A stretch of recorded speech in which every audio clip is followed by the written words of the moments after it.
लालची चुड़ैल। सकलपुर गांव में एक भयानक चुड़ैल का साया था।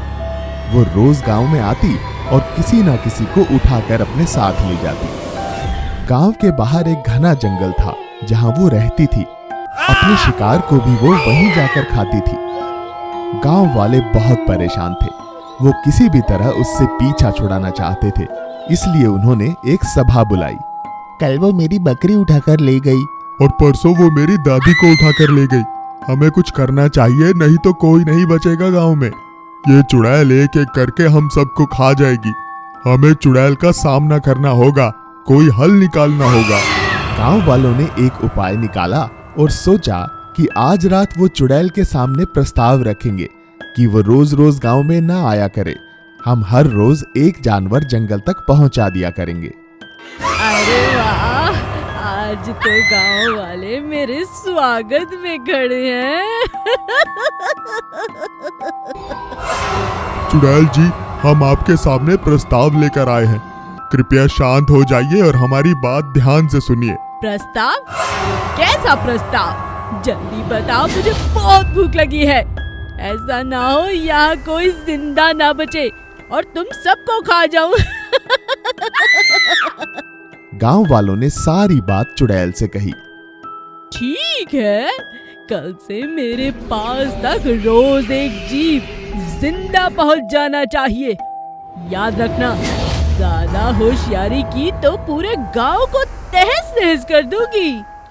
चुड़ैल के जाने के बाद गांव का एक बुजुर्ग पास खड़े जुगनू को कहता है, बेटा जुगनू, कल चुड़ैल का भोजन तुम लेकर जाना। आज हम शरद को भेज देते हैं। जुगनू गर्दन हिलाकर हामी तो भर देता है, लेकिन वो इस उपाय से खुश नहीं था। वो तो पूरे गांव को इस मुसीबत से निकालना चाहता था।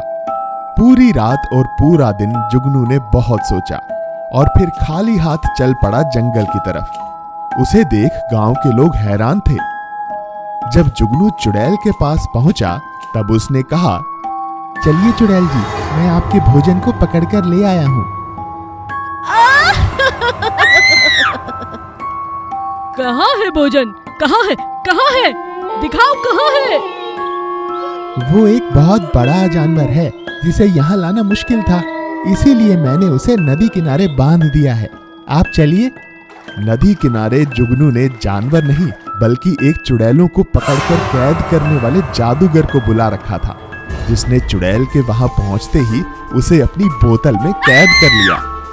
और गांव के सभी लोग जुगनू को धन्यवाद कहने लगे और उसे गांव का मुखिया भी बना दिया। शांति नगर के एक गांव में एक चुड़ैल ने सबका जीना हराम कर रखा था। वो हर 2 दिन के बाद गांव में आती और घर के बाहर दरवाजे पर खड़ी होकर आवाज लगाती, क्या मैं अंदर आ जाऊं? जो लोग डर जाते और बड़बड़ाने लगते या पूछते, कौन है दरवाजे पर? ऐसा पूछने वालों को वो अपने साथ लेकर चली जाती।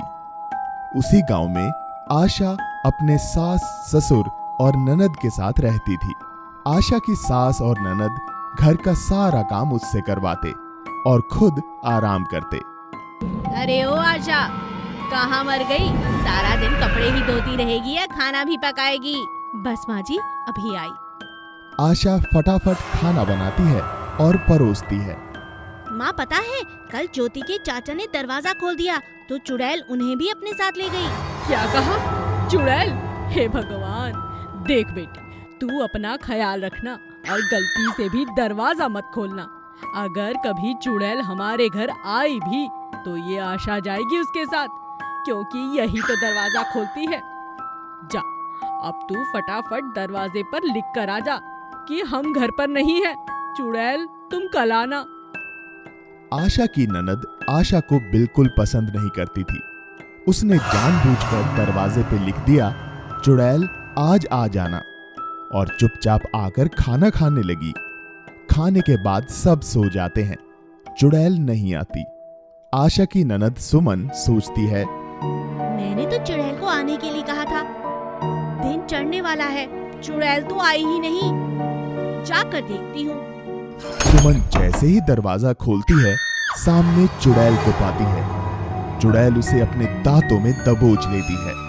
सुमन चिल्लाने लगती है, बचाओ बचाओ, भाभी बचाओ। आशा दौड़ती हुई आती है।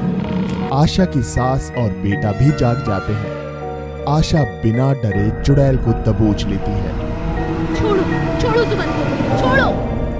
आशा बहुत समझदार थी। वो जानती थी कि केवल अंधेरा होने तक ही चुड़ैल किसी को अपने बस में रख सकती है और सूरज की पहली किरण पड़ते ही उसकी शक्तियां कमजोर पड़ जाती हैं। इसलिए उसने चुड़ैल को दबोच कर रखा और कुछ ही देर में दिन निकल आया। तब चुड़ैल चिल्लाने लगी और सुमन को छोड़कर वहां से भाग गई। ये क्या था? तुम ठीक तो हो? मुझे माफ कर दो भाभी, मैं इन सब की जिम्मेदार हूँ। मैं आपको गलत समझती थी, मुझे माफ कर दो। सुमन सारी बात घर वालों को बताती है।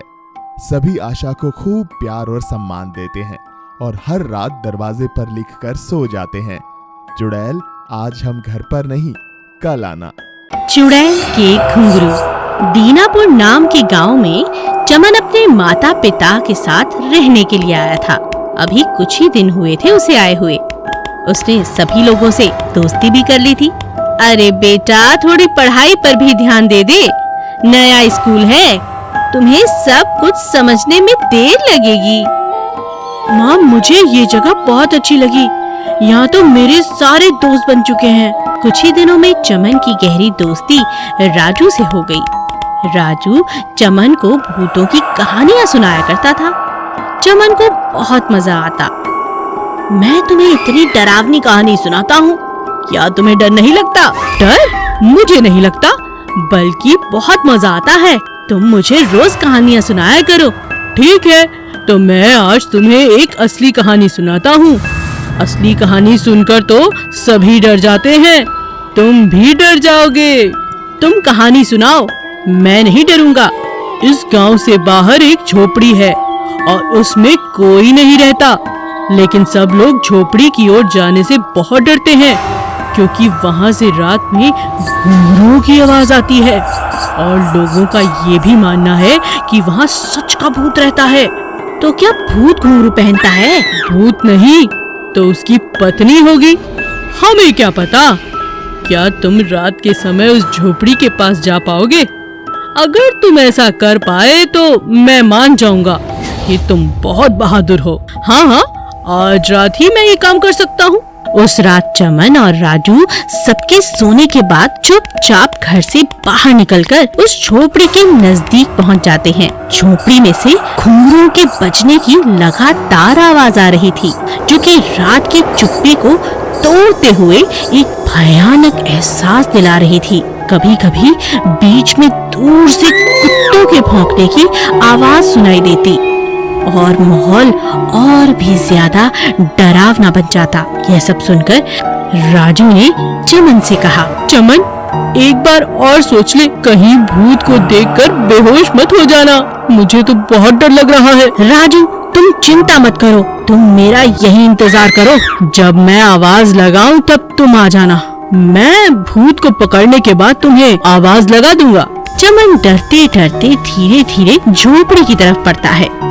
जैसे जैसे वो झोपड़ी के नजदीक पहुंचता है, घुंघरू की आवाज और भी अधिक तेज हो जाती है। वो कुछ ही देर में झोपड़ी के अंदर आ जाता है। अंदर जाकर अचानक उसने देखा, अरे ये क्या, ये तो एक रस्सी पर कुछ घुंघरू टंगे हैं जो हवा से बज रहे हैं। चमन ने उनको उठाया और बाहर आ गया और बाहर आकर उसने राजू को आवाज लगाते हुए कहा, अरे राजू, इधर आओ, ये देखो। जब राजू नजदीक पहुंचा तो चमन ने दूर से घुंघरू हिलाते हुए कहा, ये देख राजू, ये देख चुड़ैल के घुंघरू। आज के बाद चुड़ैल अपने घुंघरू से किसी को नहीं डराएगी। वायरस चुड़ैल। एक गांव से आगे एक जंगल था जिससे पहाड़ों का रास्ता निकलता था। वहां दूर जाकर एक कुटिया में एक चुड़ैल रहा करती थी, जो कई सालों से वहां पर तपस्या कर रही थी। एक दिन वो आग जलाकर हवन की तैयारी कर रही थी और अपनी चुड़ैल देवी को याद कर रही थी। उसका इतना प्रकोप था कि कोई भी चुड़ैल उससे कुछ भी मांगती तो उसे अपनी तपस्या का फल जरूर मिलता और आंखों से पानी की जगह खून बहाती जा रही थी। उसकी ये तपस्या देखकर डायन चुड़ैल प्रकट होती हैं। क्या चाहती हो तुम मेरी बच्ची? इतना कष्ट खुद को मत दो, बताओ क्या चाहिए तुम्हें? मुझे इस मानव जाति पर अपना प्रकोप डालना है। अब मुझे कुछ भयानक करना है। मुझे अपना आशीर्वाद दो माता। जाओ जाओ जाओ, तुम्हें मैं एक वायरस देती हूँ जिसके प्रकोप से तुम अपने हिसाब से जो चाहो वो करना और अपनी इच्छाएं पूरी करना। इतना कहकर डायन वहाँ से चली गई। चुड़ैल खुशी खुशी जोर जोर से हंसने लगी, साथ ही वायरस को भी प्रकट कर लिया। मेरा प्रिय वायरस, जा इस पूरी दुनिया को तबाह कर दे। चुड़ैल उन जगहों पर जाती जहाँ मांस बेचने की दुकानें थीं। अब जिन लोगों ने भी वहाँ से मांस लिया था और खाया था, अब उनके अंदर एक भयानक वायरस प्रवेश कर चुका था और उसके बाद जिन जिन लोगों ने एक दूसरे से संपर्क किया, उनके मुंह और छूने से दूसरों के शरीर में भी ये वायरस जाने लगा। ये बहुत ही भयानक वायरस था। जहाँ भी कोई बीमार मनुष्य होता, उसी बीमारी से दूसरों को भी ये बीमारी लग जाती। कितने ही लोग मरने लगे और चुड़ैल की मर्जी के मुताबिक वो वायरस सिर्फ गांव या शहर ही नहीं बल्कि देश विदेश में फैलता चला गया। ये इंसान बहुत दुष्ट हैं। इन्हें तो मजा चखाकर मुझे मजा आ गया। सभी राज्य के लोग और राजा परेशान हो चुके थे। उन्हें एक सभा बुलानी पड़ी और सभी ने स्वच्छता पर पूरा काम किया। घर घर तक जानकारी पहुंचाई गई कि हर कोई हाथ मुंह अच्छी तरह धोए, बाहर से कुछ न खाए, मांस मच्छी का सेवन ना करे। सभी लोगों ने दिए हुए निर्देशों का पालन किया। कुछ महीनों तक लोग घर से बाहर तक नहीं निकले और धीरे धीरे चुड़ैल का प्रकोप कम होने लगा। यही बात मैं इन्हें समझाना चाहती थी। अब ये समझ चुके हैं। साफ सुथरे रहते हैं, दूसरों को कष्ट नहीं पहुंचाते। अब ठीक है, अब मुझे यहाँ से चले जाना चाहिए।